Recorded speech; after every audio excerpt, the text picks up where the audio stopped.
Hey everyone, welcome back to my channel. So in this video, we are going to learn how to create a new table by using existing table.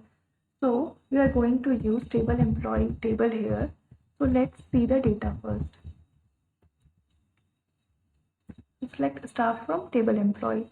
So let's run this code real quick. And as we can see here, we have 5 columns and we have 6 rows here. So suppose if we want to create a new table where we need the same table structure with the data. So for that, what we can do is we can write this code, select star into, and then we will pass a new table name. So suppose we need to create table employee new. So from our old table name, so table employee. So let's run this code to see. So as you can see here in messages, 6 rows affected. So it means the new table has been created and it has 6 rows in this particular table. So let's run this code first to see the data in the new table. Select star from table employee.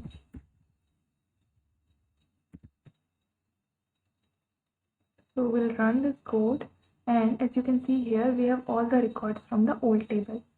Now suppose we need to create a new table where we don't want any data, but we want to create the same table structure.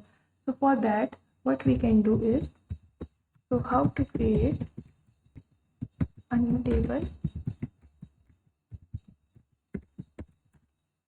So for that, we will write this code, select star into table employee, then from the old table name, which is table employee. And now here we will pass the where condition, where 1 equals 0. So here we have passed the false condition in order to prevent any row stored into our new table. So let's run this code. Now you can see that 0 rows affected. So what it means, a new table has been created, but it does not contain any rows. So let's see the data into this table. Select star from table employee.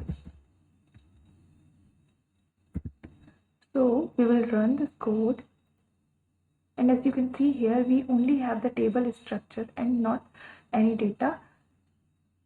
So if we want to store a data into a new table, we can use this code, select star into new table name from the old table name.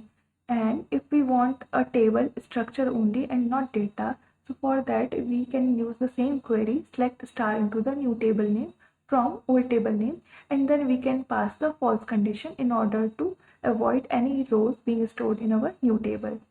So hope you have enjoyed my video. Thank you for watching.